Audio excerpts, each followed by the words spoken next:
ونستغفره ونؤمن به ونتوكل عليه ونعوذ بالله من شرور أنفسنا ومن سيئات أعمالنا من يهده الله فلا مضل له ومن يضلله فلا هادي له ونشهد أن لا إله إلا الله ونشهد أن محمدا عبده ورسوله صلى الله عليه وعلى آله وأصحابه وبارك وسلم تسليما كثيرا كثيرا.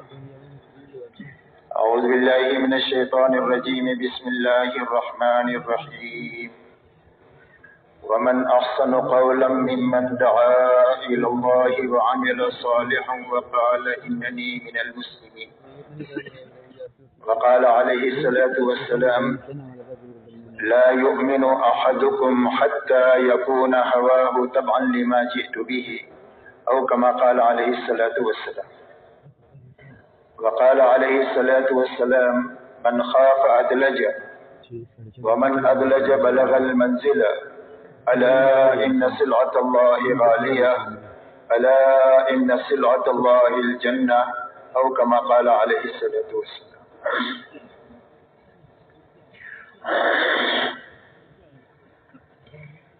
میرے محترم بزرگ اور دوستو، بات کے شروع ہونے سے پہلے چند باتیں اچھی طرح ہم سمجھ لیں تاکہ ان ساری مجالس میں بیٹھنے کا پورا نفع ملے. سب سے پہلی بات تو یہ ہے کہ ہر مجلس میں شروع سے لے کر اخیر تک رہیں تاکہ پوری بات کو سنیں، پوری بات کو سمجھیں. جب پوری بات سنیں گے اور سمجھیں گے تو ہی عمل پورا ہو سکے گا. اس لیے کہ ادھورے عمل پر پورا نفع نہیں ملتا جب تک عمل پورا نہ کیا جائے. اس کے لیے شروع سے لے کر اخیر تک رہنے کی نیت کریں. دوسری بات میرے دوستو یہ ہے کہ پوری بات کو جاگ کر سنیں. صبح کا وقت میں عام طور پر آنکھیں بند ہو جاتی ہے اور آنکھ بند ہو گئی تو کان بند ہو گئے. مجلس میں ہونے کے باوجود بھی کوئی بات دل تک جائے گی نہیں، اور جب بات دل تک نہیں پہنچے گی تو زندگی کے رخ کو صحیح نہیں کرے گی. معلومات سے زندگی نہیں بنتی ہے، علم میں بات پہنچنے کے راستے سے اور یقین کے راستے سے زندگی بنتی ہے. اس لیے جاگ کر سننے کا آسان راستہ یہ ہے کہ آنکھیں بند نہیں کرنا، نیچے نہیں دیکھنا، گھٹنوں میں ہاتھ نہیں ڈالنا. یہ ساری سونے کی نیت ہوتی ہے، بلکہ بات کرنے والے کی طرف دیکھتے رہنا. پھر بھی آنکھ بند ہونے لگے تو اپنی نیند آنکھوں کو مل کر نیند کو دور کیا جائے تاکہ مجلس کی کوئی خیر ہمارے ہاتھ سے چھوٹے نہیں.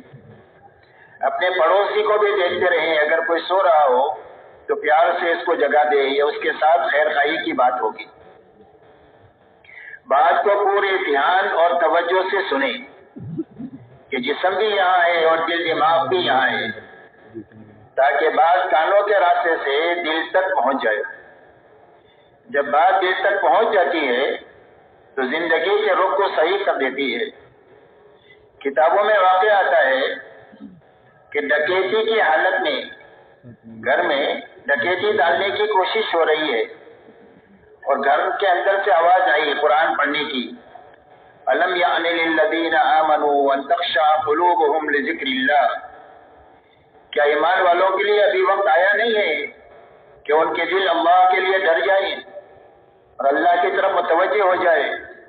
بس اس بات کا سننا تھا اور دل تک پہنچنا تھا کہ فوراً زبان سے نکلی آ گیا اور اپنی ساری برائی کے اسباب کو توڑ کر بیت اللہ پہنچ کر بہت بڑے والے اللہ والے بنے. اس لیے دل تک بات کے پہنچنے کا یہ اثر ہے. اللہ نے دین کی بات میں بہت طاقت رکھی ہے، لیکن شرط یہ ہے کہ دل میں پہنچے. تو اس کے لیے جسم بھی یہاں ہو اور دل دماغ بھی یہاں ہو. اسی کے ساتھ آدمی عمل کی نیت سے سنے، اس لیے کہ اللہ کے یہاں سے جو داد و دہیش کا نظام ہے وہ آدمی کی نیت ہے. حدیث پاک میں فرمایا گیا وَإِنَّمَا لِكُلِّ امْرِئٍ مَّا نَوَىٰ، فرمایا ہر انسان کو وہ چیز ملے گی جس کی اس نے نیت کیا. جب عمل کی نیت سے بات سنیں گے تو بات محفوظ بھی ہو جائے گی دل دماغ میں، اور اللہ تعالیٰ عمل کی توفیق دیں گے، جس کی وجہ سے جی چاہے نہ چاہے، حالات سازگار ہو نہ سازگار ہو، ماحول مناسب ہو نامناسب ہو، ہر حال میں عمل کی توفیق ملے گی عمل کی نیت کی وجہ سے۔ اس لیے عمل کی نیت سے بات کو سننا، اسی کے ساتھ اچھی طرح سنتے ہوئے، سمجھتے ہوئے، اچھی طرح کرتے ہوئے پورے عالم میں اور ساری انسانیت تک بات کو پہنچانے کی نیت سے بات کو سننا۔ جب پورے عالم کی اور ساری انسانیت کی نیت کریں گے تو اللہ عالم کے اعتبار سے اور پوری انسانیت کے اعتبار سے اللہ تعالیٰ قبول فرمائیں گے، اور کام کے لیے جن اسباب اور وسائل کی ضرورت ہوگی وہ نیت کی برکت سے اللہ اپنے خزانے سے دیں گے۔ مال کی ضرورت ہے تو مال دیں گے، صلاحیت کی ضرورت ہے تو صلاحیت دیں گے، وقت کی ضرورت ہے تو مشغول سے مشغول آدمی سے اللہ وقت دے کر اپنے دین کا کام قبولیت کے ساتھ لے لیں گے نیت کی برکت سے۔ اس لیے پورے عالم میں اور ساری انسانیت تک بات کو پہنچانے کی نیت سے بات کو سنیں۔ تو عالم تو بہت بڑا ہے، 2300 ملک ہے، اور انسان بھی 700 کروڑ انسان ہے دنیا میں، تو ساری دنیا میں اور سارے انسانوں تک جانے کا کیا راستہ ہے؟ ایک چھوٹی سی عمر میں تو سب تک پہنچنا نہیں ہو سکتا، تو پورے عالم میں اور ساری انسانیت تک بات کے پہنچانے کا راستہ یہ ہے کہ اپنی زندگی میں انتھک محنت کرتے ہوئے جہاں تک اور جتنوں تک جا سکتے ہیں جانا، اور جو فیس بک پیج کو جوائن کریں، تبلیغی بیانات آفیشل آن یوٹیوب فیس بک۔ جزاکم اللہ بہترین خیر۔ کام کرنے والے آدمی تیار کرنا، یہ محنت کا صحیح رخ ہے، اچھی طرح کرنا اور اچھی طرح کرنے والے آدمی تیار کرنا۔ حضور پاک صلی اللہ علیہ وسلم کو بہت بڑا کام دے کر کے دنیا میں بھیجا گیا۔ آج کی محنت کا میدان پورا عالم ہے اور ساری انسانیت ہے اور قیامت تک کا زمانہ ہے۔ اب اتنے بڑے کام پر قابو پانے کے لیے آپ کو صرف 23 سال کا زمانہ دیا گیا کہ اس 23 سال کے عرصے میں آپ کو ایسا کام کا رخ اپنانا ہے کہ بات پورے عالم میں پہنچے اور ساری انسانیت تک پہنچے، اور دنیا کے ہر کچے پکے مکان تک یہ بات پہنچے، ایسا کام کا رخ آپ کو اپنانا ہے۔ تو حضور پاک صلی اللہ علیہ وسلم نے 23 سالہ دور نبوت میں بنفس نفیس انتھک محنت فرمائی، اور پورے حجاز میں آپ نے کام کیا۔ آپ کا لمبے میں لمبا سفر تبوک تک کا ہے، لیکن پورا عالم آپ کی محنت کا میدان ہے، تو آپ کی نیت پورے عالم کی ہے اور ساری انسانیت کی ہے اور قیامت تک کے زمانے کی ہے۔ تو آپ کی نیت کی برکت یہ ہے کہ دنیا میں قیامت تک جو خیر نظر آئے گی وہ آپ کی نیت کی برکت سے اور محنت کی برکت سے آئے گی۔ تو اس کے لیے آپ نے 23 سال میں حجاز میں کام کیا، لیکن پورے عالم کے کام پر قابو پانے کے لیے آپ نے 23 سالہ زندگی میں ایک بہترین صحابہ کا عملہ تیار فرمایا، سوالات صحابہ کا عملہ، کہ جن کی زندگی حضور صلی اللہ علیہ وسلم کی زندگی کا آئینہ تھی۔ اسی لیے صحابہ کے بارے میں پوچھا جاتا ہے کہ یہ کون لوگ ہیں، تو ان کا تعارف دو جملوں میں ہوتا ہے۔ ایک تو ان کا تعارف یہ ہے فرسان بالنہار و رہبان باللیل، فرمائے دین کے شہ سوار ہیں، دین کو گھوڑے کی پشت پر بیٹھ کر پوری دنیا میں پھر رہے ہیں، لوگوں کو اللہ کی پہچان کرانے کے لیے کہ اللہ کون ہے اور کیسے ہیں، اللہ کی کیا شانیں ہیں، یہ انسانوں کو سمجھاتے ہیں۔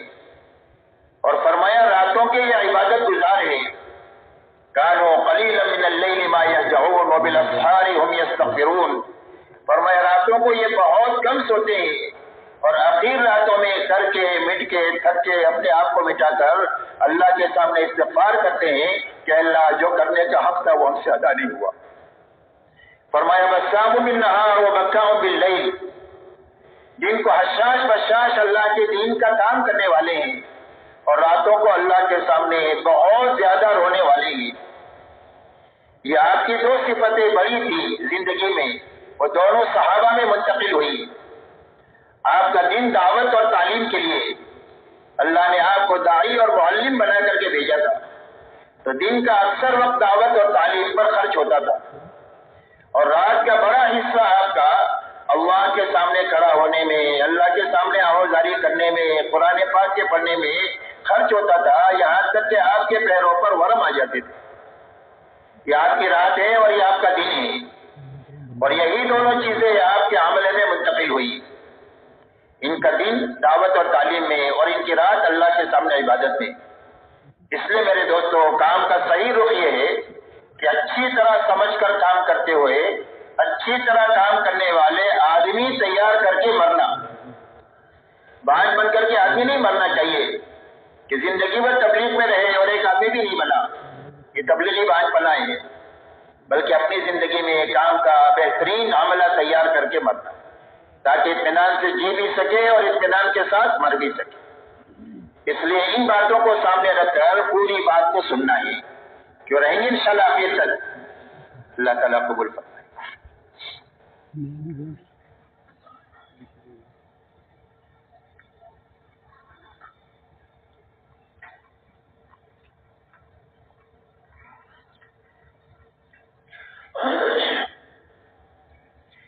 میرے محترم بزرگوں دوستو، سمجھنے کی بات یہ ہے کہ اس روئے زمین پر انسانیت کے آنے کا اللہ نے ایک ہی راستہ بنایا ہے۔ مرد بھی، عورتیں بھی، شہزادے بھی، فقیر بھی، دنیا میں ہر انسان دنیا میں ایک ہی راستے سے آتا ہے، اور وہ راستہ ماں کا پیٹ ہے۔ ہر بچے کی پرورش اللہ 9 مہینے تک کم و بیش وقت میں اللہ اس کی تربیت فرما کر اپنے قدرت سے دنیا میں اس کو لاتے ہیں۔ ایسے ہی اس دنیا سے اپنی زندگی پوری کر کے آخرت کی کبھی نہ ختم ہونے والی زندگی کی طرف جانے کے لیے بھی ایک ہی راستہ ہے، اور وہ راستہ موت کا راستہ ہے۔ ہر انسان موت کے راستے سے آخرت کی زندگی کی طرف منتقل ہوتا ہے۔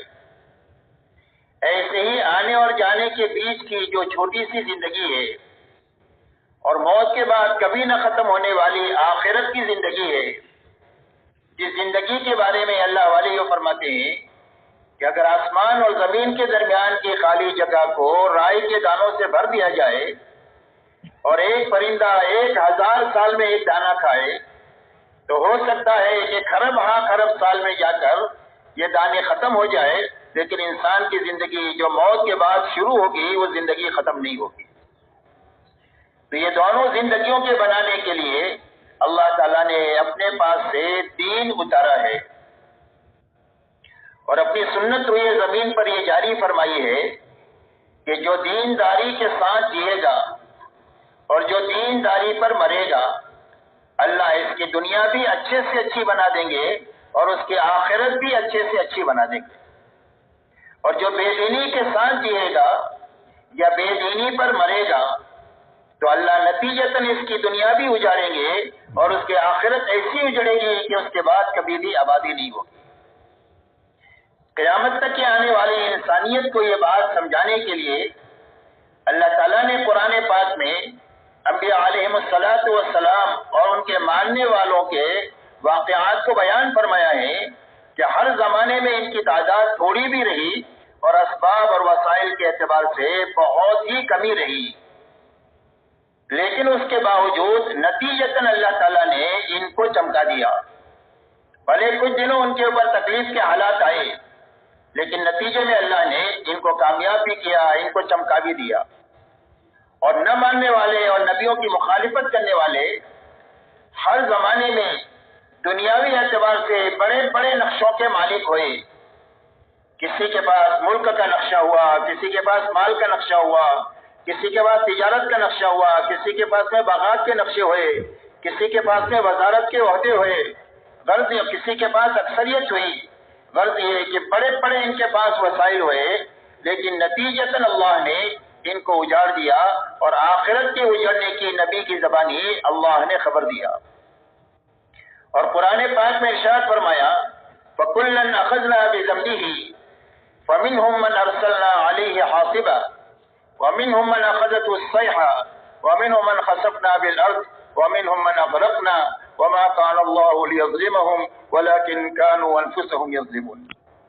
اللہ جل شانہ فرماتے ہیں ان میں کے ہر ایک کی ہم نے پکڑ کیا، اور پکڑنے کی بنیاد کیا ہوئی؟ فرمایا نافرمانی والی اور گناہوں والی زندگی ہوئی، جس کی بنیاد پر ہم نے ان کی پکڑ کیا۔ ان میں سے کسی پر ہوا کے عذاب کو بھیجا، جس نے ان کو اکھاڑ کر کے ایک دوسرے کے ساتھ ٹکرا کر موت کے منہ میں لے لیا۔ کسی پر فرشتے کی صیحہ اور چیز کو مسلط کیا، جس سے ان کے کلیجے پھٹ گئی۔ کسی کو زمین کے اندر میں دھسایا اور کسی کو پانی میں ڈبایا، اور اللہ فرماتے ہیں اللہ کسی پر ظلم نہیں کرتے ہیں۔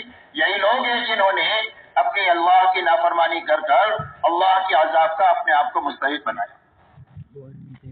اس لیے بنیادی بات یہ سمجھنے کی ہے اور پوری امت کو اور امت کے راستے سے ساری انسانیت کو سمجھانی ہے کہ اللہ کے یہاں سے کامیابی کا ایک ہی راستہ ہے اور وہ صرف دین کا راستہ ہے۔ رہا دنیا میں جتنے اسباب ہیں چھوٹے بڑے، جس میں لوگ اپنی روزی روٹی کی تلاش میں لگتے ہیں، یا دنیا میں جتنے حالات انسانوں پر آتے ہیں اچھے یا برے، ان اسباب اور حالات کا تعلق نہ تو کامیابی کے ساتھ ہے نہ تو ناکامی کے ساتھ ہے، بلکہ ان کے گزارے کے لیے ہے اور ان کے امتحان کے لیے ہے۔ اللہ ہر انسان کو چھوٹے بڑے سبب میں رکھ کر اور اچھے برے حالات سے گزار کر کے آزمانا چاہتے ہیں کہ ہر آدمی اللہ کے حکم پر چلتا ہے یا اپنی خواہش پر چلتا ہے، اپنے حال کو سامنے رکھ کر چلتا ہے یا حال پر اللہ کی طرف سے آنے والے حکم کو پورا کر کے چلتا ہے۔ اس کی آزمائش کے لیے اللہ حالات اور اسباب دنیا میں بنائے ہیں، اس لیے کہ دنیا میں جینے کے دو ہی راستے ہیں، تیسرا کوئی بھی راستہ نہیں ہے۔ ایک راستہ حکموں والا راستہ ہے جو نبیوں والا راستہ ہے، اور ایک راستہ خواہشات والا راستہ ہے، منمانی والا راستہ ہے اور جی چاہی والا راستہ ہے۔ اسی لیے اللہ تعالیٰ نے ان باتوں کو اچھی طرح سمجھانے کے لیے ہم سے جو پہلے لوگ گزرے ہیں، حضرت داؤد علیہ السلام اور حضرت سلیمان علیہ السلام کے پاس میں ملک کا بہت بڑا نقشہ تھا، اور اللہ نے ملک کے اس نقشے میں ان کو کامیاب کر دیا۔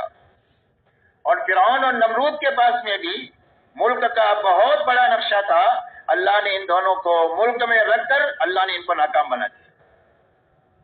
مال کا بہت بڑا نقشہ قارون کے پاس تھا، اس کے خزانے کی چابیاں ایک طاقتور جماعت اٹھایا کرتی تھی، آپ انداز لگائے اس کا کتنا بڑا خزانہ ہوگا، لیکن اللہ نے اس کو اس کے خزانے کے ساتھ زمین میں دسایا ہے اور قیامت تک یہ دستا ہی چلا جائے گا۔ دوسری طرف مال حضرت عبد الرحمن ابن عوف رضی اللہ تعالیٰ عنہ کے پاس تھا، اور اتنا زیادہ مال تھا کہ ان کے انتقال کے بعد جب وراثت کو تقسیم کیا گیا ہے وارثوں میں، تو سونے کے اینٹوں کو کاٹ کر تقسیم کرنے کے لیے کاٹنے والوں کے ہاتھوں میں چھالے پڑ گئے، لیکن اتنے بڑے مال نے حضرت عبد الرحمن ابن عوف کا نقصان نہیں کیا، بلکہ ان 10 صحابہ میں سے ہے کہ جن کو اللہ کے نبی صلی اللہ علیہ وسلم نے دنیا ہی میں جنت کی بشارت دیا۔ اسی لیے فرمایا نعم المال الصالح للرجل الصالح، فرمایا حلال مال ہے اور نیک آدمی ہے تو کیا حرج کی بات ہے، اس لیے کہ اس حلال مال سے وہ کام کیے جا سکتے ہیں جو بغیر مالکیت کے نہیں ہو سکتے۔ تو مال یہاں بھی ہے، مال وہاں بھی ہے، وہاں ناکامی ہے، یہاں کامیابی ہے۔ تجارت قوم شعیب کے پاس تھی، بڑی بڑی منڈیاں آئی، اللہ نے قوم شعیب کو تجارت میں اجاڑ دیا، اور تجارت مدینہ منورہ میں مکہ کے مہاجرین کے پاس بھی تھی، مہاجرین تجارت پیشہ تھی، اللہ نے ان کو تجارت میں چمکا دیا۔ باغات قوم سبا کے پاس تھے، اللہ نے قوم سبا کو باغات کے بڑے بڑے نقشوں میں رکھ کر اجاڑ دیا، نہ ماننے کی بنیاد پر۔ اور باغات انصار مدینہ کے پاس تھے، اللہ نے ان کو باغات میں رکھ کر چمکا دیا، اور اللہ نے ایسی برکت دیا کہ آج تک ساری دنیا مدینہ منورہ کی کھجوریں کھا رہی ہے۔ اس لیے بنیادی بات سمجھنے کی ہے کہ اللہ کے یہاں سے کامیابی کا کوئی بھی دنیا کا سبب نہیں ہے، اور کوئی بھی حال کامیابی ناکامی کے لیے نہیں ہے۔ اس کی مثال برتن کی ہے، اس پر کامیابی اللہ ہی کی طرف سے آئے گی اور ناکامی بھی اللہ ہی کی طرف سے آئے گی۔ کامیابی کے آنے کی بنیاد حکم کا پابند ہونا ہے، اور ناکامی کے آنے کی بنیاد خواہش پر اور اپنی منمانی پر چلنا ہے۔ اسی لیے دعوت اور تبلیغ کے راستے سے کسی کا کاروبار چھڑانے کی محنت نہیں ہے، اور نہ کسی کو ایک حال سے دوسرے حال میں لے جانے کی محنت ہے، بلکہ یہ محنت اس بات کی ہے کہ ہر مسلمان اس محنت کے ذریعے سے اپنے اندر اتنی طاقت پیدا کر لے کہ جس سبب میں بھی ہے اور جس حال میں بھی ہے اس سبب اور حال میں اللہ کے فرائض پر کھڑا ہونے کی طاقت پیدا ہو جائے، حرام سے بچنے کی طاقت پیدا ہو جائے، اور اللہ کے دین کی محنت کے تقاضے جس لائن کے جس وقت بھی آئے ان تقاضوں پر پورا کرنے کے لیے کھڑا ہونے کی طاقت پیدا ہو جائے۔ اس طاقت کے پیدا کرنے کے لیے دعوت اور تبلیغ کی محنت ہے، اس لیے کہ جس کام میں بھی آدمی اللہ کے فرائض کی ادائیگی کے ساتھ اور حرام سے بچتے ہوئے اور اللہ کے دین کی محنت کے تقاضوں کو پورا کرتے ہوئے چلے گا، اللہ تعالیٰ اس کے دین پر تو دیں گے ہی دیں گے، لیکن اس کے دنیا کے کام پر بھی اللہ اس کے بڑے بڑے انعامات دیں گے۔ اسی لیے آتا ہے حدیث پاک میں کہ ایک سچا اور امانت دار تاجر کل قیامت کے دن نبیوں کے ساتھ، صدیقین کے ساتھ اور شہداء کے ساتھ اٹھایا جائے گا۔ اس کی تجارت کی وجہ سے وہ آخرت میں اتنا اونچا مقام اس کو عطا فرمائیں گے، حکم پورا کرنے کی برکت سے، سچائی اور امانت داری کی وجہ سے۔ ایک کسان کھیتی کرتا ہے، جب تک کھیتی ہری بھری رہتی ہے وہ تسبیح کرتی رہتی ہے اور اس کا ثواب کسان کو ملتا ہے۔ اگر اس کھیت میں سے جانور دانا چگ جائے یا چور چوری کر جائے، فرمایا اس کے اوپر اس کو صدقے کا ثواب ملے گا۔ ایک غریب آدمی ہے، مزدور آدمی ہے، روز کماتا ہے، روز کھاتا ہے، لیکن حکم کی پابندی کے ساتھ کماتا ہے اور حکم کی پابندی کے ساتھ جیتا ہے، تو فرمایا شام کو تھک ہار کر کے اپنے مقدر کی روزی لے کر گھر پر واپس آئے گا اور اللہ کے خزانے سے مغفرت اور بخشش بھی لے کر آئے گا، اللہ اس کے سارے گناہوں کو بھی معاف فرما دے۔ ایک حاکم حکومت کرتا ہے لیکن انصاف کے ساتھ کرتا ہے، اللہ کی مخلوق کے اوپر بھلائی، ہمدردی، خیرخواہی کے ساتھ حکومت کرتا ہے، تو فرمایا قیامت کے دن جو 7 آدمیوں کو اللہ تعالیٰ عرش میں جگہ دیں گے، اس کے اندر میں وہ حاکم ہوگا کہ جو حکومت انصاف کے ساتھ اور انسانیت کے ساتھ ہمدردی کے ساتھ کرے گا۔ اس لیے میرے دوستو، یہ محنت اس بات کی ہے کہ ہر فرد امت میں پورے دین پر چلنے کی طاقت پیدا ہو جائے، اس لیے کہ مسلمان کسی بھی حال میں ناکام نہیں ہو سکتا ہے، شرط یہ ہے کہ وہ دیندار ہو۔ اسی لیے حدیث پاک میں آتا ہے کہ دنیا میں 4 قسم کے لوگ ہیں۔ ایک قسم تو وہ ہے کہ جس کے نصیب میں اللہ نے مال لکھا ہے اور وہ مالدار ہے، اس لیے کہ مال کا تعلق محنت سے نہیں ہے اور مال کا تعلق آدمی کی عقل سے بھی نہیں ہے، یہ بہت عقل والا ہے اس کے لیے مالدار ہے، یا یہ بہت محنت کر رہا ہے اس کے لیے مالدار ہے، بلکہ مال کا تعلق اللہ کی تقسیم سے ہے، اور اللہ تعالیٰ تقسیم کے اندر میں علیم بھی ہے اور حکیم بھی ہے، تو اپنے علم اور حکمت سے کسی کو کم دیتے ہیں، کسی کو زیادہ دیتے ہیں، کسی کے لیے کم ہی مفید ہوتا ہے، اگر زیادہ مال آ جائے تو سرکش بن جائیے، اور کسی کے لیے زیادہ مناسب ہوتا ہے اگر اس کے ہاتھ سے مال نکل جائے تو کفر کے قریب چلا جائے۔ تو اللہ انسانوں کی مصلحت کو سامنے رکھ کر اپنے علم اور حکمت سے کم زیادہ دیتے ہیں اللہ تعالیٰ۔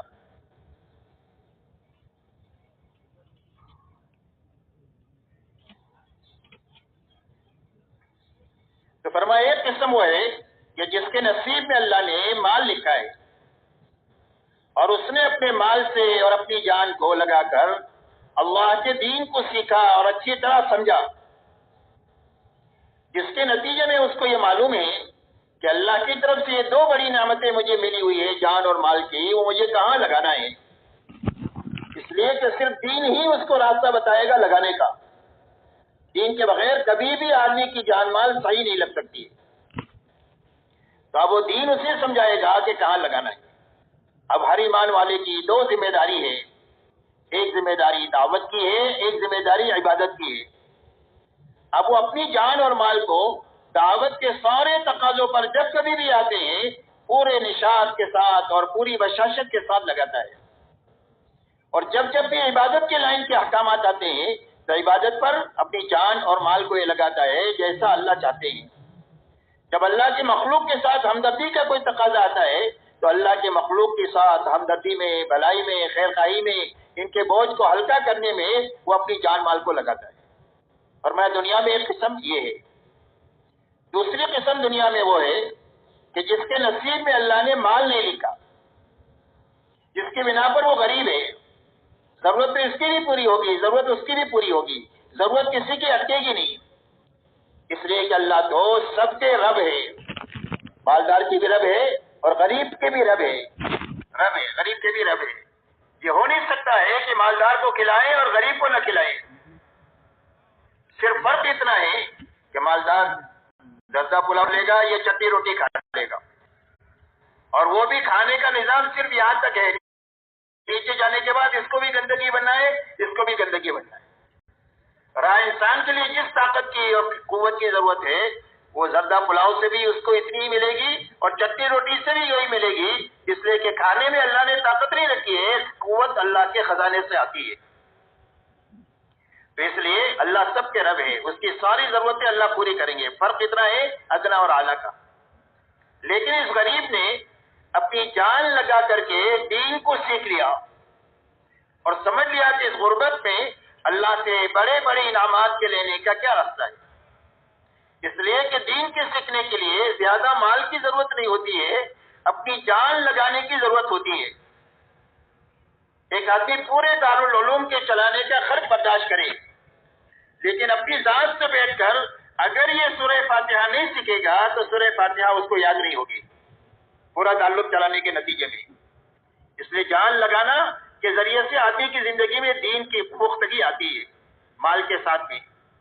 تو اس غریب نے اپنی جان لگا کر کے دین کو سیکھا، اور پھر اب جماعت اب دین سیکھنے کے لیے پیدل چل سکتے ہیں، سواری تو ہماری راحت کے لیے ہے، پیدل چل کر کے چلتے ہوئے جماعتیں دین سیکھتی ہے، دعائیں سیکھتی ہے، فرائض سیکھتے ہیں، واجبات سیکھتے ہیں، 6 نمبر سیکھتے ہیں، آخرت کے اوپر حدیثیں ہیں اس کو سیکھتے ہیں، جنت جہنم کے حالات کو سیکھتے ہیں، اس لیے کہ سیکھنے کا راستہ پیدل کا بہت زیادہ ہے بنسبت سواری کے۔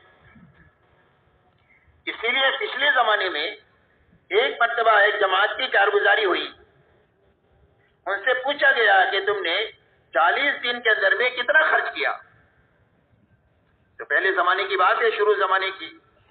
تو جماعت نے یہ بتایا کہ ہر ساتھی کا چلے میں 2 روپیہ خرچ ہوا۔ کتنے روپے کا چلہ؟ 2 روپے کا چلہ۔ تو پوچھنے والوں نے یہ پوچھا کہ گاڑی کھڑی رہتی ہوگی مسجد کے سامنے جو آپ کو ایک جگہ سے دوسری جگہ منتقل کرتی ہوگی جیسے ابھی ہو رہا ہے،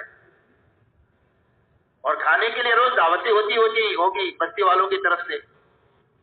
تو جماعت نے کہا ایک دن دعوت نہیں ہوئی، ایک دن گاڑی نہیں آئی، پورے 40 دن میں ہم پیدل چلے، تہجد پڑھ کر کے نکل جاتے تھے سیکھتے سکھاتے ہوئے، اور چند گھنٹوں کے بعد اپنی بستی میں پہنچ کر کے وہاں محنت کرتے۔ محنت کے بعد 2 بجے کے قریب 2 ساتھی طے ہوتے جو باغ میں جا کر امرود لے کر کے آئے، جو اس زمانے میں چند پیسوں میں امرود کی ٹوکری مل جاتی تھی۔ بولے سارے ساتھی بیٹھ کر کے یہ امرود کھا لیتے تھے، یہی دوپہر کا کھانا ہے، یہی ناشتہ ہے، یہی رات کا کھانا ہے۔ پورے 40 دن کیسے گزارے؟ ایک ٹائم امرود کھا کر کے، اور پورے 40 دن پیدل چل کر کے جو ہے وہ گزارے، لیکن بہت بڑا دین کا حصہ حاصل کر کے آئے۔ تو اب ایک آدمی غریب ہے لیکن اس نے دین سیکھا۔ تو اب جب یہ مالدار دیندار کو دیکھتا ہے کہ یہ تو اللہ کے دین کے تقاضوں پر اور اللہ کی دین کی محنت کے تقاضوں پر اتنا لگاتا ہے، اگر اللہ مجھے بھی دیتے تو میں بھی اتنا ہی لگاتا جتنا ہی لگاتا ہے۔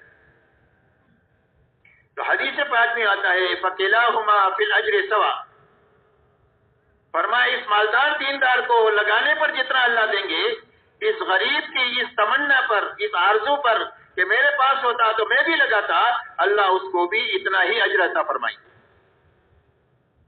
فرمایا تیسری قسم دنیا میں وہ ہے کہ جس کے نصیب میں اللہ نے مال لکھا، لیکن مال کے نشے میں آ کر کے اس نے دین کو نہیں سیکھا، دین کو پیٹ کے پیچھے ڈال دیا۔ اب اس کو معلوم ہی نہیں ہے کہ مال کہاں خرچ کرنا چاہیے، تو وہ اللہ کی نافرمانی میں، اللہ کی مخلوق کو ستانے میں اپنی جان اور مال کو لگا رہا ہے۔ فرمایا تیسری قسم دنیا میں یہ ہے۔ چوتھی قسم دنیا میں وہ ہے کہ غریب ہے، اس کے نصیب میں مال اللہ نے لکھا نہیں ہے، لہذا وہ غریب ہے، لیکن اس غریب میں جان لگا کر کے دین نہیں سیکھا، جس کی بنا پر اس کے دل کا جذبہ یہ ہے کہ اگر میرے پاس بھی مال ہوتا تو میں بھی ایسی عیاشی کرتا جیسے یہ مالدار بے دین کر رہا ہے۔ تو حضور پاک صلی اللہ علیہ وسلم ارشاد فرماتے ہیں فَكِلَاهُمَا فِي الْوِزْرِ سَوَاءٌ، فرمایا وبال کے اعتبار سے یہ دونوں برابر ہیں۔ جو پکڑ اور عذاب اس مالدار بے دین کا ہوگا وہی غریب کا اس اندر کے دل کے جذبے کی وجہ سے اس کی بھی وہی پکڑ ہوگی۔ اس لیے میرے دوستو بنیادی بات یہ ہے کہ اللہ کے یہاں سے کامیابی کا، چمکنے کا، پھلنے اور پھولنے کا ایک ہی راستہ ہے اور وہ دین کا ہے۔ دوسری بات میرے دوستو یہ سمجھنی ہے کہ دین پر اللہ کی طرف سے کامیابی اس وقت ملے گی جب زندگیوں میں دین پورا ہو۔ اگر زندگیوں میں دین ادھورا ہے تو دنیا میں نقد مصیبتیں آئے گی اور آخرت میں جزا اور سزا کا معاملہ ہوگا۔ یہ ضابطے کی بات ہے، باقی اللہ کسی کو معاف کر دے تو اللہ کو کوئی بھی پوچھنے والا نہیں ہے، لیکن ضابطے کی بات یہ ہے کہ دین کی کمی کی وجہ سے دنیا میں حالات آئیں گے۔ اسی لیے فرمایا ما اصاب من مصیبت فبما کسبت ایدیکم ویعفو عن کثیر، فرمایا جو مصیبت دنیا میں تمہارے پر آ رہی ہے، فرمایا تمہارے ہاتھوں کے کاموں کی وجہ سے آ رہی ہے، غلط کاموں کی وجہ سے، اور بہت ساری غلطیاں تو وہ ہے جو اللہ معاف فرما دیتے ہیں، ورنہ آدمی کے لیے جینا مشکل ہو جاتا۔ تو دنیا میں ادھورے دین پر مصیبتیں آئے گی۔ آج دنیا میں مصیبتوں کی بنیاد ملک و مال کی کمی نہیں ہے، بلکہ دین کی کمی کی وجہ سے یہ مسائل ہے، یہ حالات ہیں اور یہ پریشانیاں ہیں۔ اس لیے میرے محترم دوستو پورے دین پر اللہ کی طرف سے کامیابی آئے گی، اللہ کی طرف سے وعدے پورے ہوں گے، اس لیے کہ اللہ تعالیٰ نے دین کے اوپر، دین کے ہر عمل پر آخرت کے بنانے کا وعدہ بھی کیا ہے اور دنیا کا بھی وعدہ کیا ہے۔ فرمایا ایک آدمی اللہ کا ذکر کرتا ہے تو ذکر سے کیا ہوگا؟ فرمایا جنت میں اس کے لیے پودے لگیں گے اور ایک ایک پودا اتنا بڑا ہوگا کہ تیز رفتار گھوڑا 100 سال تک اس کے سائے میں دوڑتا رہے تو سایہ ختم ہو کر بھی نہیں دے گا۔ یہ ایک سبحان اللہ کا بدلہ ہے، آخرت میں یہ انعام ملے گا۔ اور دنیا میں فرمایا دنیا میں ذکر کی بنیاد پر اللہ دلوں کو اطمینان عطا فرمائیں گے۔ ملک و مال سے اطمینان نہیں ہوتا، وسائل راحت کے ہو سکتے ہیں لیکن راحت نہیں آ سکتی، اسباب اطمینان جمع کیے جا سکتے ہیں لیکن اطمینان نہیں آ سکتا، اس لیے کہ راحت صرف اللہ کے خزانے سے آتی ہے۔ اس لیے اگر آپ دنیا پر نگاہ ڈالیں گے تو دنیا میں جتنی خودکشیاں ہو رہی ہے وہ غریب نہیں کر رہے ہیں بلکہ وہ لوگ کر رہے ہیں جن کے پاس بہت زبردست مال کے وسائل ہے، زبردست ان کے پاس بینک بیلنس ہے اور زبردست ان کے پاس سامان ہے، لیکن ان کے دلوں میں اتنی تنگی ہے کہ جو جینے کے بجائے مرنے کو پسند کرتے ہیں اور خودکشی کر کے مر جاتے ہیں۔ اس لیے یہ دل دنیا کا نفع ہے اور یہ آخرت کا نفع ہے۔ فرمایا نماز کی وجہ سے بے حساب جنت میں داخل کریں گے، پل صراط پر بجلی کی طرح گزار دیں گے۔ دنیا میں کیا ہوگا؟ فرمایا دنیا میں روزیوں میں برکت نماز کی وجہ سے آئے گی۔ ایسا ہر عمل کا نفع کہ ہر عمل کے اندر میں اللہ نے آخرت میں بھی دینے کا وعدہ کیا اور دنیا پر بھی دینے کا وعدہ کیا کہ دنیا بھی اسی راستے سے بنے گی اور دین بھی جو ہے وہ اور آخرت بھی اسی راستے سے بنے گی۔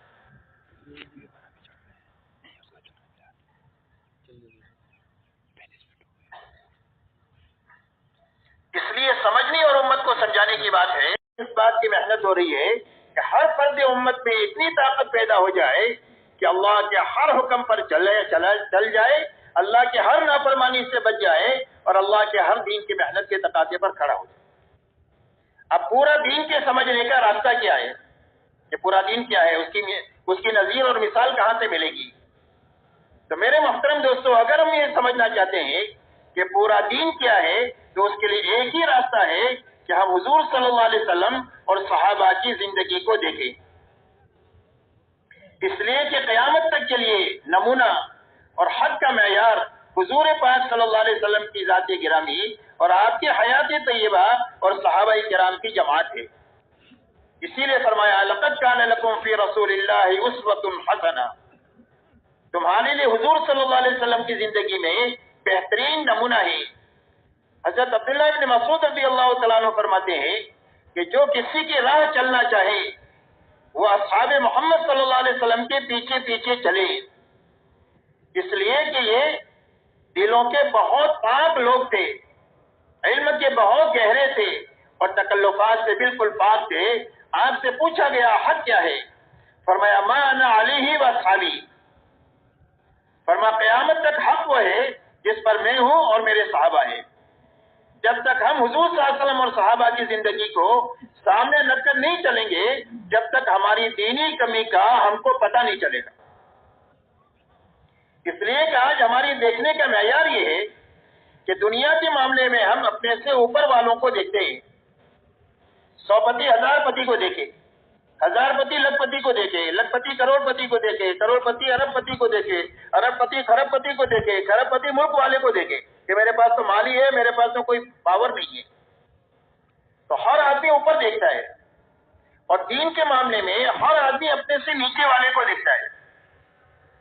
ایک آدمی 5 وقت کا نمازی ہے تو وہ 3 وقت والے کو دیکھتا ہے. الحمدللہ میں تو 5 وقت کا نمازی ہوں. بہت سارے مسلمان صرف 3 وقت کی پڑھتے. 3 وقت والے جمعہ والوں کو دیکھتے ہیں. ہم تو 3 وقت کے پڑھتے ہیں. کتنے مسلمان صرف جمعہ میں آتے ہیں اور جمعہ والے ان کو دیکھتے ہیں جو جمعہ بھی نہیں پڑھتے. اور جو جمعہ نہیں پڑھتے، جمعہ بھی اتنی نہیں پڑھتے ہیں، وہ کہتے ہیں کہ بھئی ہم تو صرف نمازی تو نہیں پڑھتے، ہم کوئی شرابی کبابی ہے. کتنے مسلمان پتہ نہیں کیا کیا جرائم میں ہیں، ہم کو کیا سمجھاتے ہو، ان کو جا کے سمجھاؤ. اور ان سے اگر ملا جائے تو وہ کہتے ہیں کہ بھئی ہم نے تو کلمہ پڑھا ہے، جنت تو ہمارے لیے ہے، آپ تو بے ایمانوں کو جا کر کلمہ پڑھاؤ. تو ہر آدمی اپنے بارے میں مطمئن ہے اور مطمئن ہونے کی وجہ یہ ہے کہ ہمیں اپنی دینی کمی کا احساس نہیں ہے. احساس اس لیے نہیں ہے کہ ہم نیچے دیکھتے ہیں، اوپر نہیں دیکھتے. حالانکہ حکم یہ ہے کہ دنیا کے معاملے میں اپنے سے نیچے والوں کو دیکھا جائے.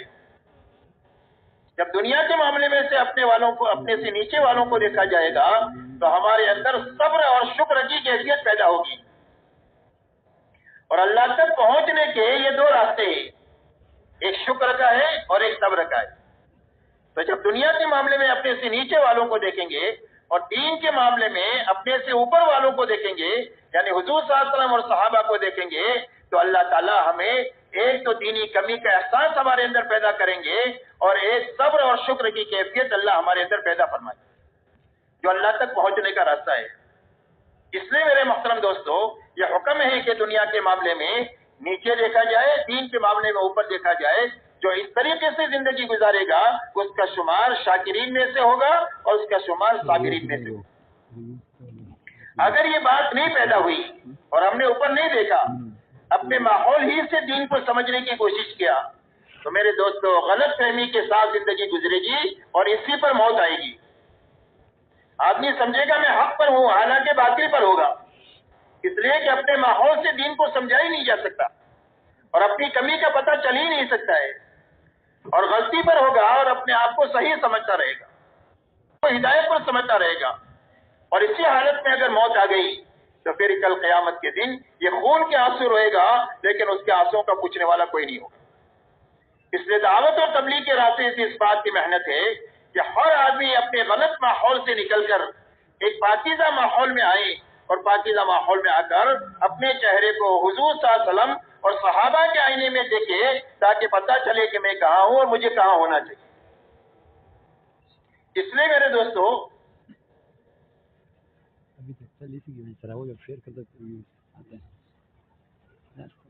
اچھی طرح یہ ہمیں سمجھنا ہے کہ حضور صلی اللہ علیہ وسلم اور صحابہ کرام رضی اللہ تعالیٰ عنہ کی زندگی کی کیا بنیادیں تھی. آج کی بنیادوں میں سب سے پہلی بنیاد یہ تھی لا الہ الا اللہ محمد الرسول اللہ. صحابہ فرماتے ہیں کہ ہم نے پہلے ایمان سیکھا اور اس کے ساتھ قرآن سیکھا. اس لیے کہ قرآن پر عمل کی جو طاقت ملے گی وہ ایمان کی طاقت سے ملے گی. 13 سالہ مکی زندگی میں ایمان کی محنت ہے، مغیبات کے تذکرے ہیں، اللہ کی قدرت کے اور خزانوں کے تذکرے ہیں کہ جس کے ذریعے سے اللہ کے حکموں پر چلنے کی طاقت پیدا ہوئی اور جتنی طاقت پیدا ہوتی گئی اتنے اللہ کی طرف سے احکامات آتے گئے. اور جب طاقت پیدا ہوتے ہوئے اعمال آتے گئے تو وہ اعمال عمل میں بھی آتے گئے احکامات. اور 23 سال میں استعداد مکمل ہوئی اور 23 سال میں قرآن کا اترنا بھی مکمل ہوا اور 23 سال کے اندر میں قرآن پر عمل بھی مکمل ہو گیا. ان کے بارے میں آتا ہے کانو کتاب اللہ یمشون الارض، زمین پر اللہ کی چلتی پھرتی کتاب تھی. کسی سے پوچھا گیا تمہارا قرآن کہاں ہے جو آسمان سے اترا؟ تو ایک صحابی کی طرف اشارہ کیا کہ یہ ہمارا چلتا پھرتا قرآن ہے. یعنی قرآن میں اللہ نے جن چیزوں کے کرنے کا حکم دیا ہے وہ ساری چیزیں اس کی زندگی میں اور ان سب کی زندگی میں. جن چیزوں سے بچنے کے لیے کیا اسے ان کی سب کی زندگیاں پاک ہے. جن صفات سے متصف ہونے کے لیے اللہ نے کہا ہے ان صفات سے یہ متصف ہے. جن صفات سے دور رہنے کا حکم دیا گیا ہے ان صفات سے ان کی زندگیاں پاک ہے. یہ قرآن پاک ہے جو زمین پر چل پھر رہا ہے. اس لیے سارے صحابہ کے بارے میں آتا ہے کانو کتاب اللہ یمشون الارض، فرمایا زمین پر اللہ کی چلتی پھرتی کتاب تھی. تو پورا قرآن عملی طور پر زندگی میں آنے کا اور دین کی محنت کے تقاضوں پر کھڑے ہونے کا سب سے پہلا راستہ یہ ہے کہ ہر ایمان والے کا کلمہ ٹھیک ہو جائے. اسی لیے فرمایا الایمان ما وقر فی القلب وصدقہ العمل. فرمایا ایمان کیا ہے؟ فرمایا ایمان یہ ہے کہ دل میں یہ بات راسخ ہو جائے. ایمان کا تعلق دل سے ہے. موت کے وقت میں آدمی کی زبان سے وہ بات نکلے گی جو اس کے دل میں ہے. اگر دل میں اللہ ہے تو اللہ نکلے گا، دل میں دنیا ہے تو موت کے وقت میں آدمی کی زبان سے دنیا نکلے گی. تو فرمایا ایمان وہ ہے جو دل میں راسخ ہو اور 24 گھنٹے کا عمل اس کے ایمان کی تصدیق کرے کہ یہ ایمان والا ہے. اس لیے کہ دنیا میں اللہ نے جتنے انسان بنائے ہیں سب ایک ہی جیسے بنائے ہیں. سب کے 2 ہاتھ ہیں، سب کے 2 پیر ہیں، سب کی 2 آنکھیں ہیں، سب کے 2 کان ہیں، سب ایک ہی جیسے بنائے ہیں. تو اس ایمان کا اور کفر کا پتہ کیسے چلے گا؟ فرمایا 24 گھنٹے کی زندگی بتائے گی کہ یہ ایمان والا تاجر ہے اور یہ ایمان والا کسان ہے اور یہ ایمان والا غریب ہے اور یہ ایمان والا مالدار ہے اور وہ ایمان والی عورت ہے، وہ ایمان والا جوان ہے، وہ ایمان والا بوڑھا ہے، یہ ایمان والا حاکم ہے. ان کی 24 گھنٹے کی زندگی بتائے گی کہ یہ ایمان والا ہے. اس لیے کہ ایمان کے تقاضوں میں سب سے بڑا تقاضا ہے کہ یہ آزاد نہیں ہوگا، یہ پابند ہوگا. ایمان کے تقاضوں میں سب سے بڑا تقاضا کیا ہے کہ بھئی آزاد نہیں ہوگا بلکہ ہر قدم پر یہ پابند ہوگا اللہ کے حکم کا، نبی کے طریقے کا اور اپنی نیت میں اللہ کو راضی کرنے کے جذبے کا یہ پابند ہوگا.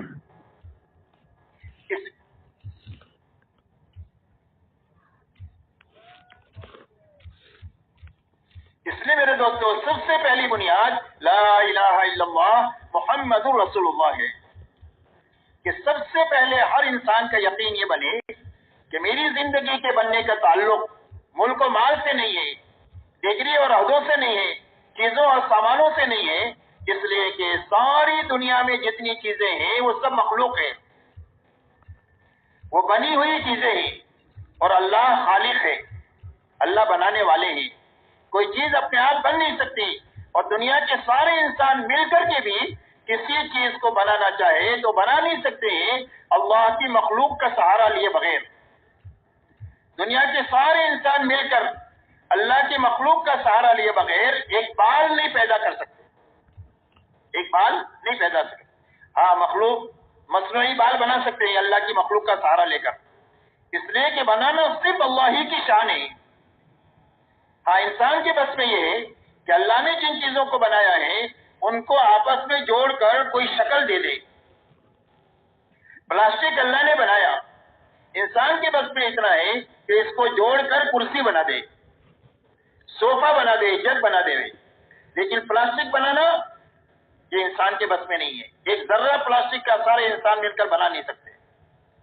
انسان کے بس میں اللہ نے یہ دیا ہے کہ لوہا اللہ نے بنایا، اس کو جوڑ کر ٹرین کی اور تیز رفتار سواری کی شکلیں دے دے.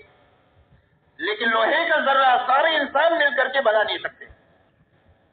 ایسا ہی لکڑی ہے، کشتی میں جوڑ کر کے کشتی بنا دے، کرسی بنا دے، صوفہ بنا دے، لیکن لکڑی کا ذرہ سارے انسان مل کر بنا نہیں سکتے ہیں. اس لیے کہ بنانا صرف اللہ ہی کی شان ہے. اس لیے اللہ خالق بھی ہے، اللہ مالک بھی ہے. کوئی بھی چیز بننے کے بعد میں اللہ کی ملکیت سے نکل نہیں سکتی. جس کسی کے بھی ہاتھ میں ہو اور دنیا کے جس کسی بھی کونے میں ہو اس کے مالک صرف تنے تنہا اللہ ہے اور اس پر صرف ایک اللہ ہی کی چلتی ہے. ایسا نہیں ہے جیسے دنیا میں ہوتا ہے، ایک آدمی نے گاڑی بنائی، دوسرے آدمی نے گاڑی خرید لیا تو بنانے والے کی ملکیت ختم ہو گئی، اب خریدار مالک ہے. ایک آدمی نے گھڑی بنائی، دوسرے آدمی نے خرید لیا تو بنانے والے کی ملکیت ختم ہو گئی، اب خریدار مالک ہے.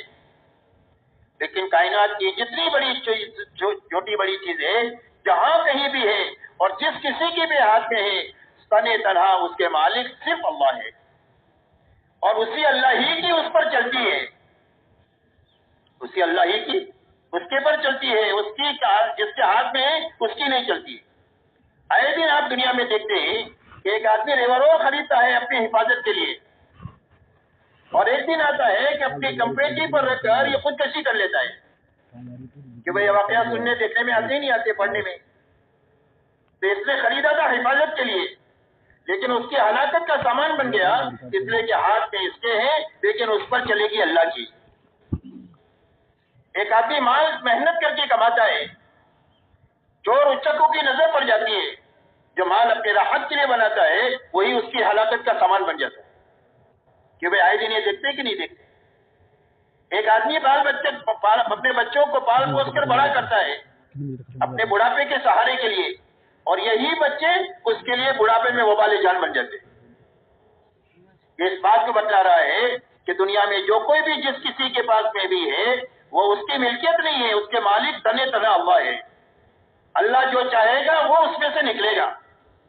اس لیے موسیٰ علیہ السلام کو اللہ تعالیٰ نے یہ پوچھا کہ موسیٰ تمہارے دانے ہاتھ میں کیا ہے؟ تو موسیٰ علیہ السلام نے جواب دیا کہ یہ تو میری لاٹھی ہے، میں اس سے بکریوں کے لیے پتے جاڑتا ہوں، اس کے اوپر ٹیک لگاتا ہوں، اور بہت سارے اس سے میرے کام نکلتے ہیں۔ تو اللہ تعالیٰ نے کہا کہ اس کو زمین پر ڈال دیجیے۔ جب زمین پر ڈال دیا تو ایک بہت بڑا اژدہا بن گیا۔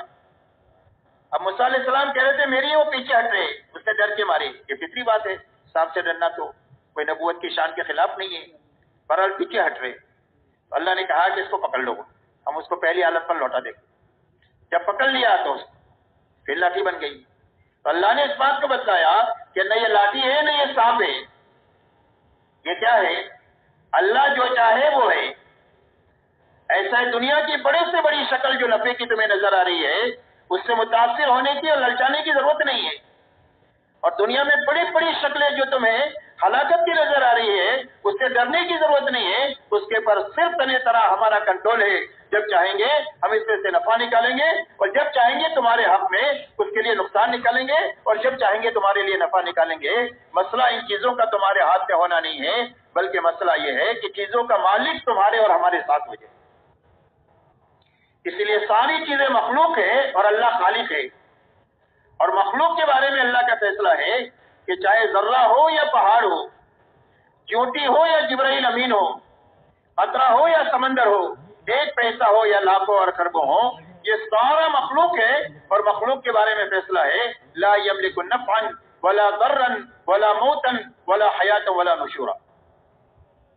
فرمایا دنیا کی کسی چیز کے ہاتھ میں نہ کسی کی زندگی کا بنانا ہے اور نہ کسی کی زندگی کا اجاڑنا ہے، نہ کسی کو مارنا ہے اور نہ کسی کو زندگی دینا ہے اور نہ کسی کو مار کر زندہ کرنا ہے، یہ سب کچھ تنے تنہا ایک اللہ ہی کے ہاتھ میں ہے، اور اللہ جو کچھ بھی کرتے ہیں اپنے قدرت کاملہ اور قاہرہ سے کرتے ہیں، وہ کسی سبب کے پابند نہیں ہے۔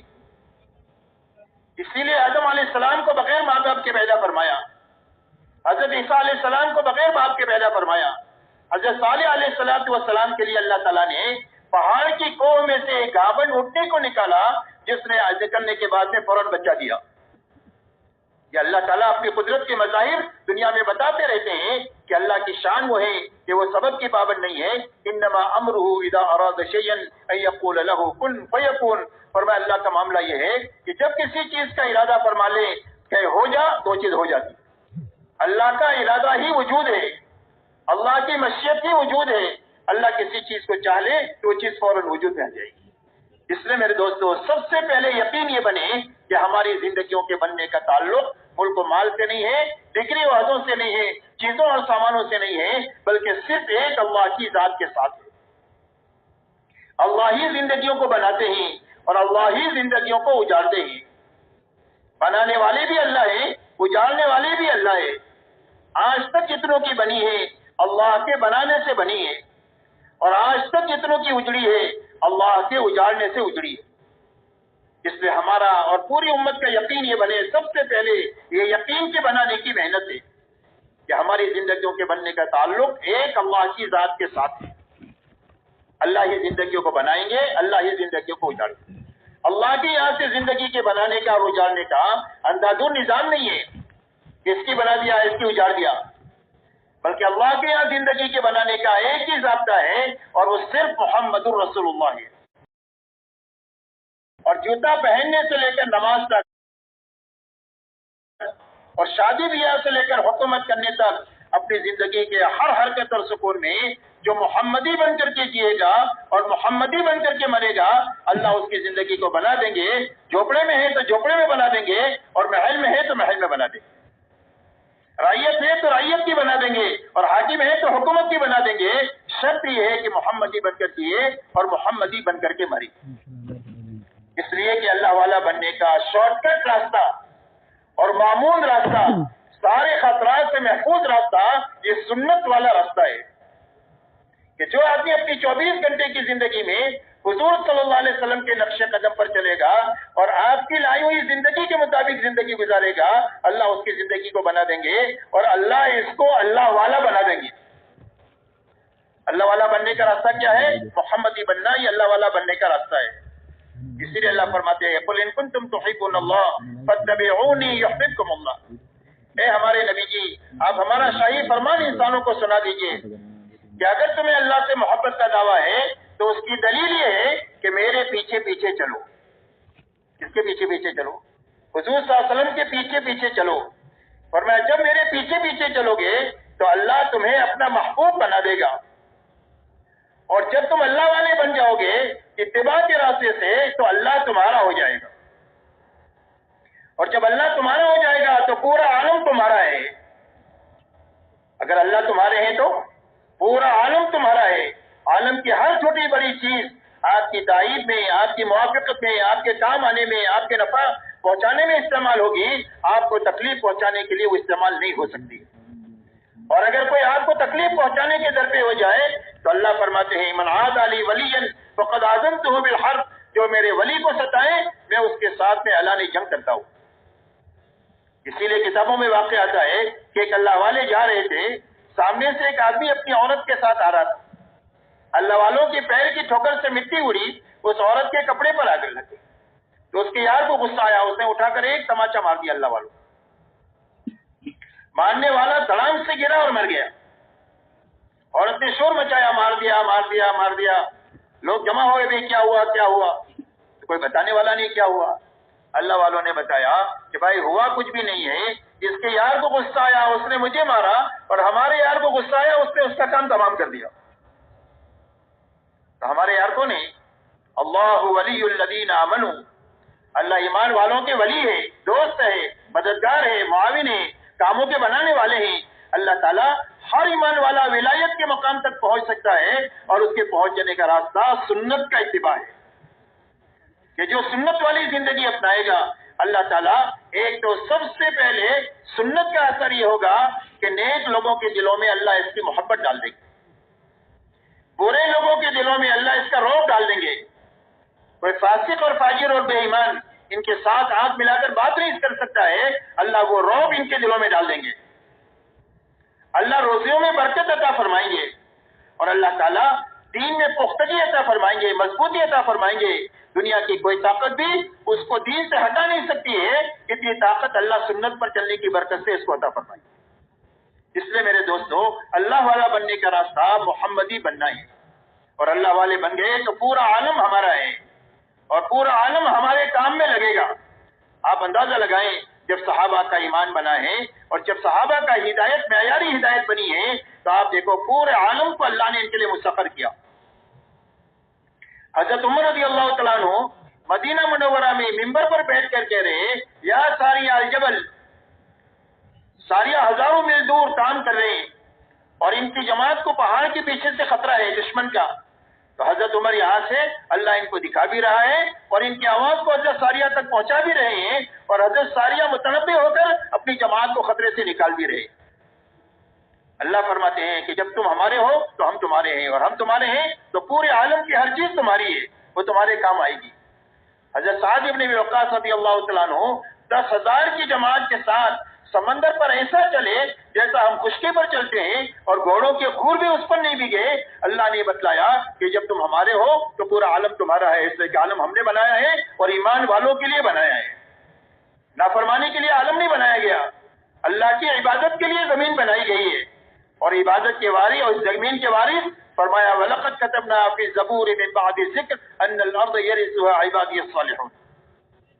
فرمایا اللہ نے یہ طے کر لیا ہے کہ زمین کے وارث کون ہوں گے.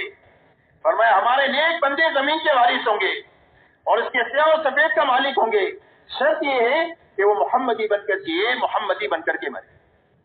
اسی لیے مدینہ منورہ میں ایک مرتبہ آگ نکلی تو حضرت تمیم داری رضی اللہ تعالیٰ عنہ سے کہا گیا کہ جاؤ اس آگ کو جہاں سے نکلی ہے وہیں دفن کر کے آ جاؤ. تو جس طرح جانور کو ہکالتے ہیں ایسا آگ کو ایسا ہکالتے ہیں، اور جہاں سے نکلی تھی وہاں پر اس کو جا کر کے پہنچا کر کے آ جاؤ. اور میں اللہ تعالیٰ نے جب تم ہمارے ہو تو ہم تمہارے ہیں اور ہم تمہارے ہیں تو عالم تمہارا ہے. اس لیے میرے دوستو سب سے پہلی بنیاد دعوت اور تبلیغ کی محنت میں اس بنیاد کو زندہ کرنا ہے جو 100% صحابہ میں اعلیٰ درجے پر زندہ تھی کہ جو ان کو فرائض پر کھڑا کی ہوئی تھی، حرام سے بچائے ہوئی تھی اور دین کے ہر تقاضے پر جب کبھی بھی آئے اس کے لیے ان کو کھڑا کرنے والی. اس لیے میرے دوستو سب سے پہلی محنت کلمہ بنانے کی محنت ہے. دوسری محنت میرے دوست نے اس بات کی ہے کہ ہر فرد امت میں اللہ کی عبادت زندہ ہو جائے اور ہماری عبادتوں میں حقیقت پیدا ہو جائے. اس لیے کہ اللہ کے خزانوں سے لینے کا راستہ اللہ کی عبادت ہے. ایاک نعبد و ایاک نستعین، اے اللہ تیری ہی عبادت کریں گے اور تجھ ہی سے مدد لیں گے. کہ اللہ سے مدد لینے کا راستہ کیا ہے؟ فرمایا یا ایھا الذین آمنوا استعینوا بالصبر والصلاۃ. فرمایا ایمان والو اللہ سے مدد طلب کرو نماز کے راستے سے اور صبر کے راستے سے. اسی لیے اللہ سے لینے کا راستہ جو ہے وہ عبادت کا ہے کہ ہماری عبادت میں حقیقت پیدا ہو جائے. عبادت میں جانی عبادت بھی ہے اور مالی عبادت بھی ہے. جانی عبادت میں نماز اور روزہ ہے. سب سے پہلی محنت نماز کے بنانے کی محنت ہے، اس لیے کہ آدمی کی 24 گھنٹے کی زندگی اسی وقت میں بنے گی جب نماز بنے گی. اسی لیے اللہ والے فرماتے ہیں کہ نماز کی مثال زندگی میں ایسی ہے جیسے گھر میں روشن دان اور کھڑکی ہوتی ہے. گھر کا دھواں باہر جو جائے گا وہ یہیں سے باہر جائے گا. تازہ ہوا گھر میں جو آئے گی وہ کھڑکی اور روشن دان سے آئے گی. اور ایسا ہی زندگی میں سے رضائل جو نکلیں گے وہ نماز کے راستے سے نکلیں گے. اور زندگی میں خسائل اور شمائل زندگی میں جو آئیں گے اور صرف اچھی باتیں جو زندگی میں آئے گی وہ نماز کے راستے سے آئے گی. اسی لیے حضرت عمر رضی اللہ تعالیٰ عنہ کے زمانے میں ایک نوجوان کی آنکھ لڑ گئی ایک دوشیزہ سے. خیر القرون کا زمانہ تھا. تو لڑکی نے یہ کہا لڑکے سے کہ پہلے تم ایک کام کرو، 40 دن امیر المؤمنین کے پیچھے تکبیر اولیٰ کے ساتھ نماز پڑھو، اس کے بعد پھر آگے کوئی بات کرے. اس نوجوان نے 40 دن تک تکبیر اولیٰ کے ساتھ امیر المؤمنین عمر ابن الخطاب رضی اللہ تعالیٰ عنہ کے پیچھے نماز پڑھی. اس کا اثر یہ ہوا کہ اللہ نے لڑکی کی محبت دل سے نکال دیا، اپنی محبت دل میں بھر دیا. تو زندگیوں میں نکال لانے کا راستہ نماز کا ہے. تو اپنی نماز پر محنت کر کے ایک تو نماز میں یقین پیدا کرنا کہ ہمارے کام اللہ بنائیں گے اور نماز کے راستے سے بنائیں گے. اس لیے کہ اللہ نے ہمارے سارے کاموں کے بنانے کے لیے ہم کو نماز دیا ہے. حضور صلی اللہ علیہ وسلم کے بارے میں آتا ہے اذا حزبه امر فزع الى الصلاۃ، جب آپ کو کوئی بات درپیش ہوتی تھی تو آپ فوراً نماز کی طرف دوڑ جاتے تھے.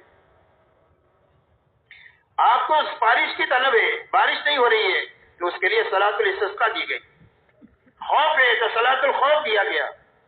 آپ کو کوئی حاجت درپیش ہے تو 2 رکعت صلاۃ الحاجہ دی گئی. چاند سورج کے گرہن کے اندر مساج اور سورج کے نظام میں گڑبڑ ہو گئی ہے تو اس کے لیے صلاۃ الکسوف دی گئی. غرض یہ کہ ہر مسئلے کے حل کے لیے اللہ نے ہم کو نماز دیا. حضرت عمر رضی اللہ تعالیٰ عنہ کے زمانے میں زبردست قحط سالی ہوئی اور زبردست مدد آئی دنیا سے، لیکن وہ قحط سالی ختم نہیں ہوئی. وہ قحط سالی کیسے ختم ہوئی کہ حضرت عمر رضی اللہ تعالیٰ عنہ نے اپنے ایمان والے ساتھیوں کو لے کر باہر میدان میں نکل کر 2 رکعت نماز پڑھی صلاۃ الاستسقاء، اور اس کے بعد اللہ سے 2 بول کہے اللہم انا نستغفرک ونستسقیک، اے اللہ ہم آپ سے معافی چاہتے ہیں اپنی غلطیوں کی اور آپ سے بارش طلب کرتے ہیں. بس یہ تو جو بول کیا کہنے تھے کہ بادلوں میں سے آواز آئی کہ امیر المؤمنین، اللہ نے آپ کی فریاد کو سن لیا اور اللہ نے رحمت کی بارش آپ کے لیے بھیج دیا.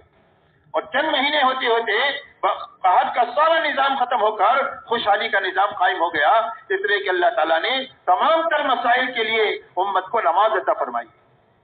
اس لیے نماز پر محنت کر کے اپنی نماز میں یقین پیدا کرنا کہ اللہ ہمارے کام بنائیں گے اور نماز کے راستے سے بنائیں گے.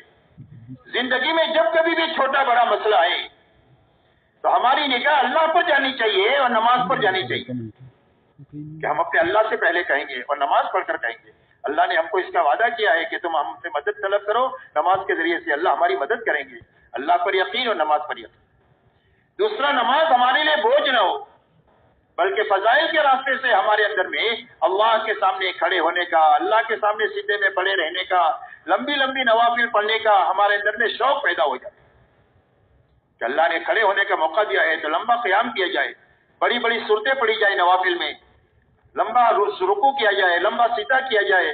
اس لیے کہ سیدھا کرنے والا رحمان کے قدموں میں جیسا کہ اللہ کی شایان شان ہے آدمی اس میں ہوتا ہے.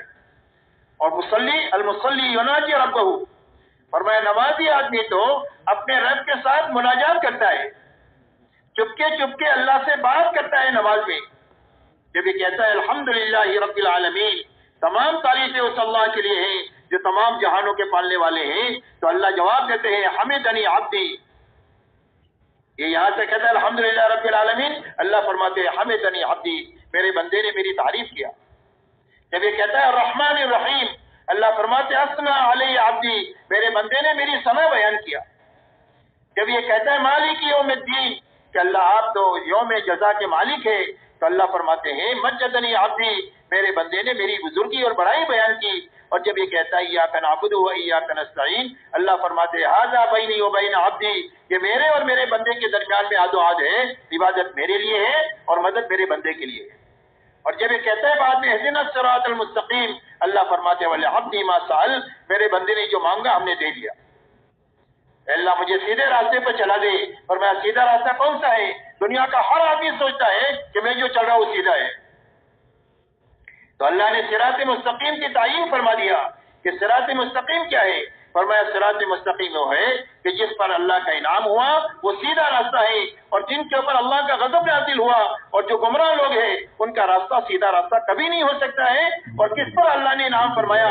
دوسری آیت میں فرمایا نبیین ہے، صدیقین ہے، شہداء ہے اور صالحین ہے. یہ چار جماعتیں وہ ہے جس پر اللہ کا انعام ہوا ہے اور ان کا راستہ سیدھا راستہ ہے.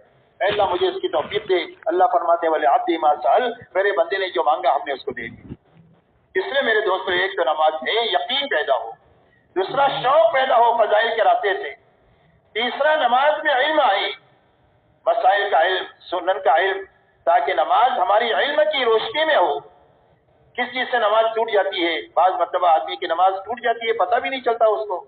اب ایسی بعض مرتبہ نماز ایسی پڑھتا ہے کہ اس کے سر کے اوپر جاتی ہی نہیں، زندگی بھر نماز پڑھی اور اللہ کی مقبول نہیں ہوئی، تو میرے دوستوں کیا حاصل ہوگا؟ اس لیے اپنی نماز پر محنت کر کے اس کے اندر میں شوق پیدا کرنا، علم حاصل کرنا، علماء کے ذریعے سے مسائل کو سیکھنا، فضائل کی تعلیم کے ذریعے سے اس پر ملنے والے انعامات کو اتنا سننا کہ عمل کے وقت میں اس کا استحضار ہم کو حاصل ہو جائے. اسی کے ساتھ اللہ والا دھیان ہماری نماز میں آ جائے کہ میں اللہ کو دیکھ رہا ہوں اور اللہ مجھے دیکھ رہے ہیں. اگر یہ بات نہیں پیدا ہو تو یہ بات تو ضرور پیدا ہونی چاہیے کہ اللہ تو مجھے دیکھ ہی رہی ہے، اور اللہ کو راضی کرنے کی نیت آ جائے. نماز میں ایمان آ جائے، احتساب آ جائے، علم آ جائے اور احسان آ جائے اور اخلاص آ جائے. یہ 5 چیزیں ہیں نماز میں. فرمایا یہ 5 چیزیں نماز میں آ جائے گی تو یہ نماز ایسی بن جائے گی کہ جو چاہے گا اگر اس کے لیے مصلحت ہوگی تو اللہ اس کو دنیا میں اس کے راستے سے دے دیں گے، اور اگر اس کی مصلحت دنیا میں نہیں ہوئی تو اللہ آخرت میں اس کا پورا بدلہ اس کو عطا فرمائے. اسی لیے کتابوں میں واقع آتا ہے کہ ایک صحابی سفر پر جا رہے تھے، ایک ڈاکو نے پکڑ لیا، کہا تم کو قتل کروں گا تمہارا مال لوں گا. اور میرا مال لے لے، مجھے مت قتل کر. کہ نہیں پہلے قتل کروں گا پھر مال لوں گا. کہ اچھا 2 رکعت نماز پڑھنے دی. 2 رکعت نماز پڑھی، اس کے بعد اللہ سے دعا مانگی، یا ودود یا ذو العرش المجید یا فعال لما یرید اسألک بنورک الذی ملأ ارکان عرشک ان تکفینی عن شر ھذا اللص. اللہ کی صفات بیان کرنے کے بعد یہ کہا کہ اللہ تو مجھے اس چور سے نجات دے دے تو اس دعا سے فارغ ہوتے ہی دیکھا کہ گھوڑ سوار آ رہا ہے اور اس نے آ کر کے اس چور کے اوپر نیزے سے مار کر اس کو ختم کیا، اور اس کے بعد ان سے یہ کہا کہ میں چوتھے آسمان کا فرشتہ ہوں، جب اللہ نے تم نے دعا مانگی تو وہاں آسمان کے دروازے بجنے لگے، اور ہم نے اللہ سے کہا اللہ آپ کا ایک کمزور بندے کی مدد کے لیے بھیج دے، اللہ نے ہم کو تمہاری مدد کے لیے بھیج دیا۔ میرے دوستو، دنیا کے بڑے بڑے نقشوں سے وہ کام نہیں ہو سکتا ہے جو کام 2 رکعت نماز کے ذریعے سے ہو سکتا ہے۔ ہمیں اپنے اعمال پر یقین جو آئے گا، یہ تعلیم کے حلقوں میں بیٹھ کر اللہ کے وعدے اور وعید کے سننے کے راستے سے یہ یقین بنے گا کہ ہماری زندگی مال سے نہیں بنے گی، ہماری زندگی اعمال سے بنے گی۔ مال کے اندر میں بھی عمل ہوگا تو مال کام آئے گا، نہیں تو مال جو ہے وبال بنے گا۔ تو اس لیے ہماری نماز پر محنت، روزہ ایسا اچھا رکھا جائے کہ ہمارے اندر میں تقوی پیدا ہو جائے۔ روزے کی غایت یہی بتائی گئی کہ روزہ اس لیے فرض کیا گیا ہے تاکہ تمہارے اندر تقوی پیدا ہو۔ تقوی کے پیدا ہونے کے معنی یہ ہے کہ حرام سے بچنے کی طاقت پیدا ہو جائے، کہ جس طرح حلال سے بچے ہو ہمارے کہنے سے، ایسا ہی زندگی پر ہم نے جن چیزوں کو حرام کیا ہے اس سے اپنے آپ کو بچانے کی طاقت پیدا ہو جائے، ایسا روزہ رکھ کر کے اپنے اندر یہ تقوی کی صفت پیدا کرے۔ اس لیے کہ میرے دوستو، تقوی اللہ کے خزانے سے لینے کا بڑا راستہ ہے۔ فرمایا تقوی کی برکت سے کیا ہوگا؟ فرمایا جو الجھنیں ہوگی اللہ تقوی کی برکت سے ان الجھنوں میں سے نکال دیں گے۔ اللہ ایسی جگہ سے روزی دیں گے جہاں سے تم کو وہم و گمان بھی نہیں ہوگا، ایسی جگہ سے اللہ روزی دیں گے۔ اللہ تمہارے کاموں کو آسان کر دیں گے تقوی کی برکت سے۔ غلطی ہو جائے گی تو اللہ تعالیٰ غلطی کو تقوی کی برکت سے معاف کر دیں گے، اور اگر کوئی نیکی ہو جائے گی تو اللہ نیکی میں وزن پیدا کر دیں گے۔ قیامت کے دن نیکیوں کو گنا نہیں جائے گا، بلکہ قیامت کے دن نیکیوں کا وزن کیا جائے گا، اور نیکی میں وزن تقوی کے بقدر جو ہے وہ پیدا ہوگا۔ آپ اندازہ لگائیں کہ ایک نیکی میں کتنا وزن ہو سکتا ہے۔ حضرت عمر بن الخطاب رضی اللہ تعالیٰ عنہ حضرت صدیق اکبر رضی اللہ تعالیٰ عنہ سے فرماتے ہیں کہ اگر آپ اللہ کے نبی کے خلیفہ اگر اپنی ایک دن کی نیکی آپ دے دیں، جس دن میں آپ نے امت کو انتشار سے بچایا ہے اور سنبھالا ہے، اور اگر آپ ہجرت کی ایک رات کی نیکی مجھے دے دیں تو میں اپنے خاندان کی ساری نیکیاں دینے کے لیے تیار ہوں۔ اللہ کے حضرت عمر کی سے اللہ نے کتنا کام لیا ہے اس کا آپ کو اندازہ ہے کہ 10 سال میں کتنا بڑا کام دنیا میں ہوا۔ وہی فرما رہے ہیں کہ ایک دن کی اور ایک رات کی نیکی آپ دے دیں تو میں اپنی پوری زندگی کی نیکی آپ کو دینے کے لیے تیار ہوں۔ اس لیے میرے دوستو، تقوی کی برکت سے اللہ تعالیٰ نیکی میں وزن پیدا کر دے۔ حضرت عمر رضی اللہ تعالیٰ عنہ سے ایک مرتبہ حضرت عبد الرحمن ابن عوف رضی اللہ تعالیٰ عنہ نے فرمایا کہ امیر المومنین، آپ جتنا بھی بیت المال میں مال آتا ہے آپ سارا ختم کر دیتے ہیں، آئندہ مسلمانوں کی ضرورت کے لیے کچھ رکھتے ہی نہیں ہے، آئندہ کی ضرورت بھی ہم کو پڑے گی، اس کے لیے رکھنا چاہیے۔ تو حضرت عمر نے فرمایا عبد الرحمن تیری زبان پر شیطان بول رہا ہے، اور یہ فرمایا اللہ نے ہم کو تقوی دیا ہے کہ تقوی کی برکت سے جب کبھی بھی کوئی مسائل ہمارے آئیں گے ہم اپنے اللہ سے تقوی کے راستے سے حل فرما دیں گے۔ اس لیے میرے دوستو، روزہ ایسا ہماری زندگیوں میں، امت میں، ہمارے گھرانے میں زندہ ہو جائے کہ جس کے نتیجے میں پوری زندگی ہماری حرام سے پاک ہو جائے۔ اس لیے کہ حرام سے بچنا یہ سب سے بڑی عبادت گزاری ہے۔ اتق المحارم تکن عبد الناس، فرمایا حرام سے بچ جاؤ تم سب سے بڑے عبادت گزار ہو۔ ایک آدمی 24 گھنٹہ نماز، تسبیح، قرآن نہیں پڑھ سکتا ہے، لیکن حرام سے بچ کر 24 گھنٹہ عبادت گزار رہ سکتا ہے۔ ایسا آسان بنا دیا اللہ نے 24 گھنٹہ عبادت گزار رہنا۔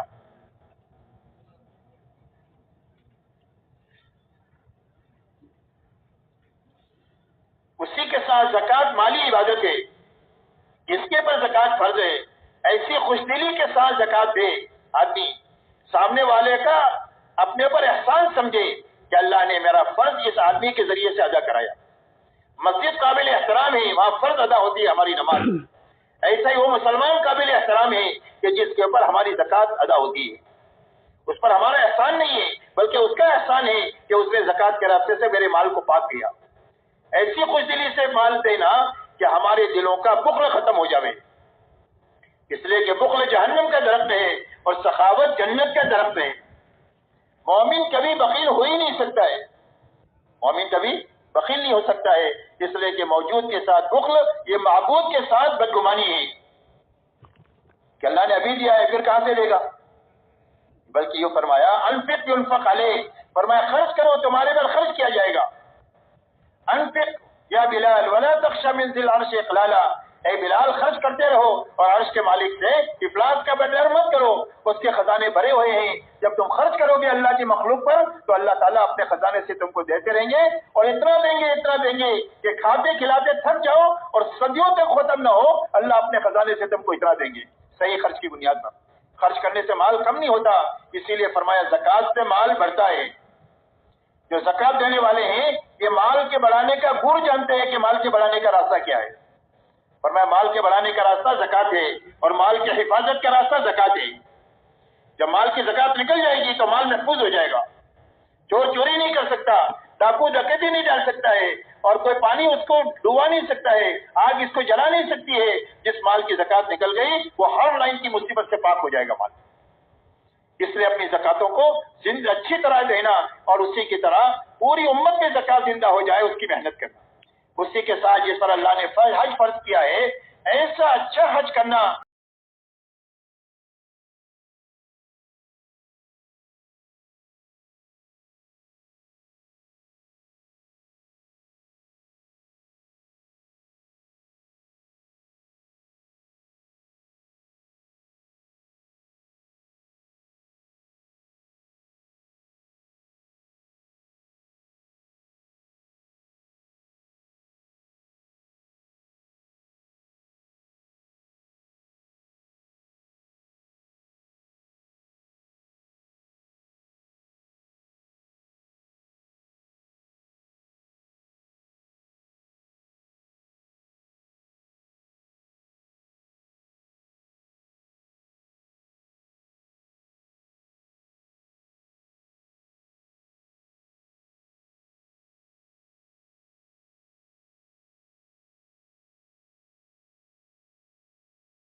آگے ضرور شیئر کریں دوسروں کو.